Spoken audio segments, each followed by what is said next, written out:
When, excuse me, when you start using Nexus, um, as if you've gone through the guides and things, you will know at this point that the it has all these components to help you mix and match things in the way you want.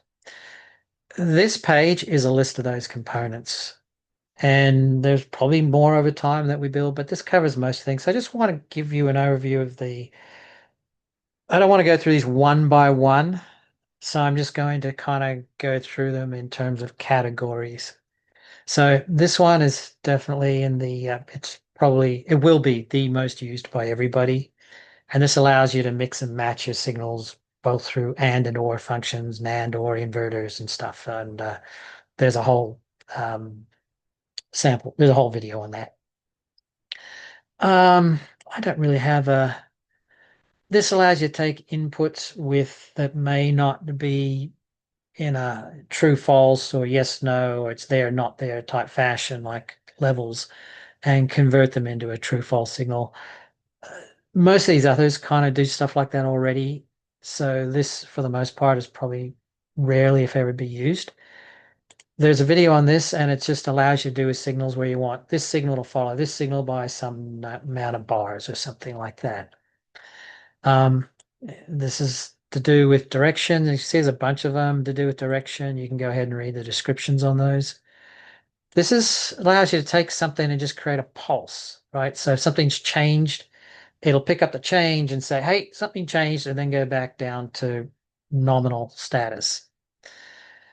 This is kind of detailed and I have a hard time going through this, but it gives you all sorts of ways of looking at some inputs and processing them and creating sort of little triggers. And I think it has some standard deviation stuff and things like that in there. It's pretty interesting. This allows you to combine long and short signals into a single signal because Nexus can actually pick up a single signal, right? So it can take a plus for long, a minus for short, and zero for no signal. And if you want to do it that way, you don't have to because you can take a long and a short into it as well. But this will allow you to combine into one signal. There may be reasons to do that.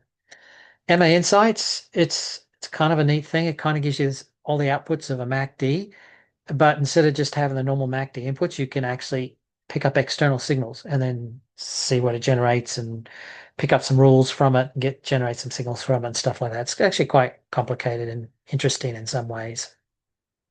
Price Latch is gone over, allows you to latch in a price and just hold it until you get another signal to latch in a new price. And you can source what that price is, high, low, whatever you want it to be.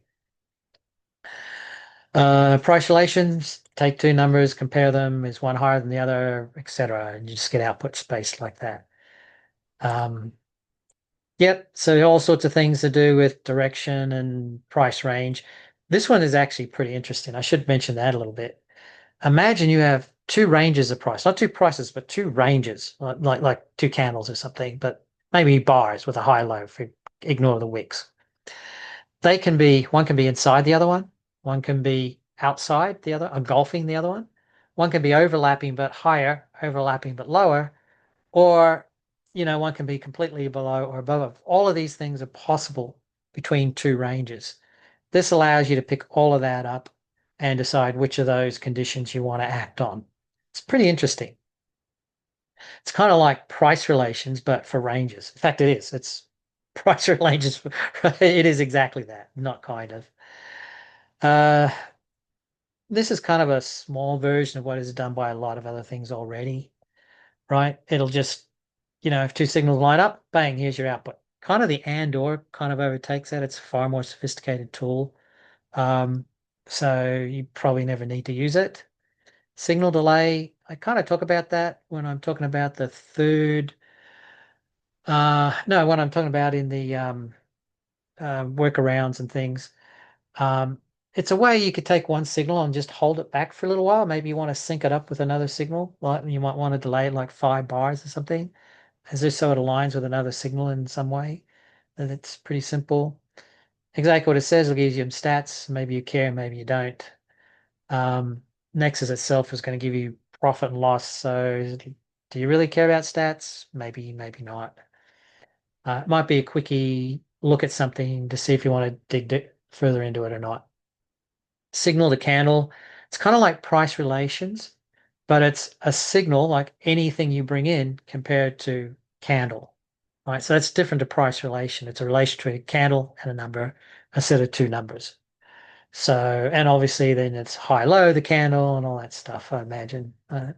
Yeah, there you go. It even says so right there. Trail rules, very complicated. I'm not going to go into it. You just have to pull it up and look at it. But you can do all sorts of interesting things with trails. And this is saying, does it have one, two, or three channels? That's all those are, just different numbers of channels. Um, it's very complicated, interesting, and just have a look at it if you're doing something with trails and you want to pick some rules out of it or whatever. Time ranges pretty much is what it says. Is this a Wednesday between 5 and 10 o'clock? I mean, it's pretty much that. And trigger and direction combiner, it's kind of a mix of kind of some of these other things, right? I mean, you can literally do that with some of these other things. It's just kind of a couple of things in one tool. So I kind of did go through them a little more detail than I thought I was going to, but I think it's good for people to know, um, in general what the building blocks are. Because well, not even building blocks. It's glue. It's glue between your indicators and Nexus. So it's between the thing that generates a profit and loss number, hopefully profit, and your things for getting the signals to do that. This is the glue between those tools those signals you got coming in and Nexus on how you want to mix and match them. That's really what all this is. And now, just for fun, I'm going to blind everybody and turn off my dark reader. That's how it normally looks. Okay, catch you later, guys. That's pretty much the whole lot. At least I think I actually got everything in this list, just so you know. I don't think there's any missing as far as I can remember.